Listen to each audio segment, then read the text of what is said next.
Other proofs of creation involving the golden ratio include some flowers, seeds, and fruits. The sunflower is one of the finest examples on this subject.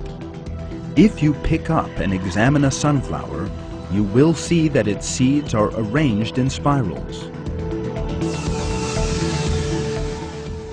And if you start to count all the seeds in the spirals turning to right and left, you will find 2 consecutive numbers from the Fibonacci series.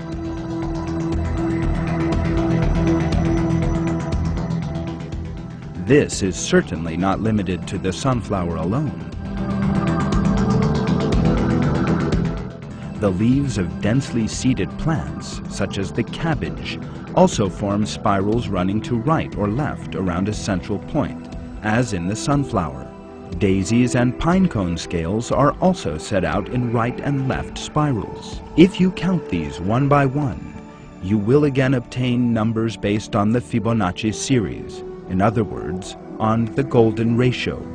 These numbers in the spirals in plants will be 5/8 and 8/13 in pine cones, 8/13 in pineapples, 21/34 in the central florets of the daisy, 21/34 in the central florets of the daisy, and 21/34, 34/55, and 55/89 in sunflowers. Evidence of God's flawless creation can be found in all this fine measure and regularity. The flawless creation of plants has been revealed in a verse from the Quran, and we are told that this is also important proof for believers. It is He who sends down water from the sky, from which we bring forth growth of every kind, and from that we bring forth the green shoots, and from them we bring forth close-packed seeds, and from the spathes of the date palm, date clusters hanging down, and gardens of grapes and olives and pomegranates, both similar and dissimilar. Look at their fruits as they bear fruit and ripen. There are signs in that for people who believe.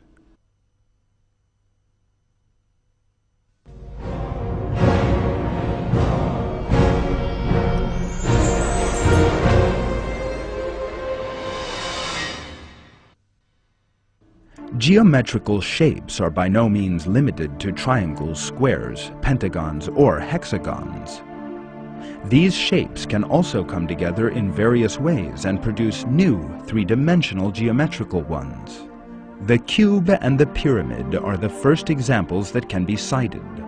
In addition to these, however, there are also such three-dimensional shapes as the tetrahedron, octahedron, dodecahedron, icosahedron, and hexahedron that we may never encounter in our daily lives, and whose names we may never even have heard of.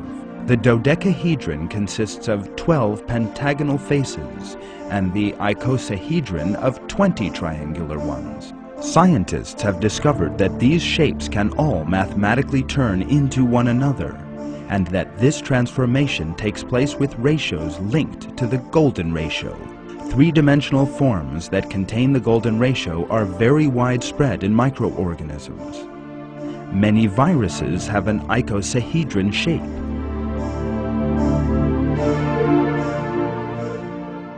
The best known of these is the adenovirus. The protein sheath of the adenovirus consists of 252 protein subunits, all regularly set out. The 12 subunits in the corners of the icosahedron are in the shape of pentagonal prisms. Rod-like structures protrude from these corners. The first people to discover that viruses came in shapes containing the golden ratio were Aaron Klug and Donald Caspar from Birkbeck College in London in the 1950s. The first virus they established this in was the polio virus. The Rhino 14 virus has the same shape as the polio virus. Why is it that viruses have shapes based on the golden ratio? Shapes that are hard for us even to visualize.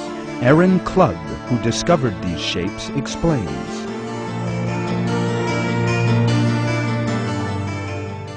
My colleague Donald Casper and I showed that the design of these viruses could be explained in terms of a generalization of icosahedral symmetry that allows identical units to be related to each other in a quasi-equivalent way, with a small measure of internal flexibility. We enumerated all the possible designs, which have similarities to the geodesic domes designed by the architect R. Buckminster Fuller. However, whereas Fuller's domes have to be assembled following a fairly elaborate code, the design of the virus shell allows it to build itself. Klug's description once again reveals a manifest truth. There is a sensitive planning and a perfect structure, even in viruses, regarded by scientists as one of the simplest and smallest living things. This structure is a great deal more successful than and superior to those of Buckminster Fuller, one of the world's most eminent architects. The dodecahedron and icosahedron also appear in the silica skeletons of radiolarians, single-celled marine organisms.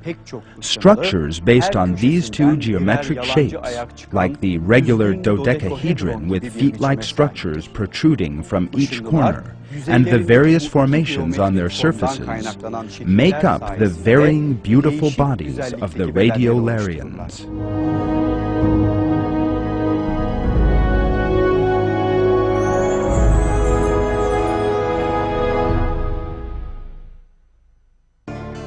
The golden ratio also manifests itself in crystal structures.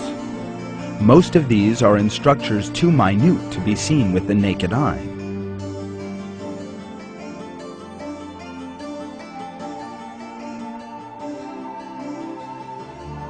Yet you can see the golden ratio in snowflakes. The various long and short variations and protrusions that comprise the snowflake all yield the golden ratio.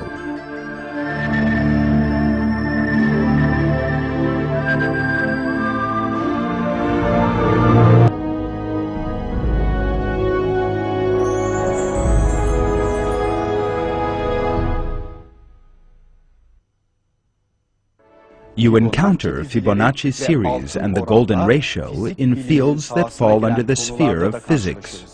When a light is held over two contiguous layers of glass, one part of that light passes through, one part is absorbed, and the rest is reflected. What happens is a multiple reflection. The number of paths taken by the ray inside the glass, before it emerges again, depends on the number of reflections it is subjected to.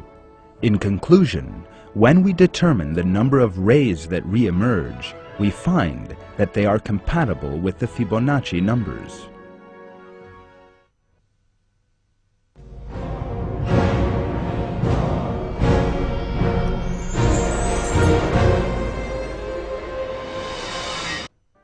The fact that a great many unconnected animate or inanimate structures in nature are shaped according to a specific mathematical formula is one of the clearest proofs that these have been specially created. The golden ratio is an aesthetic rule well known and applied by artists.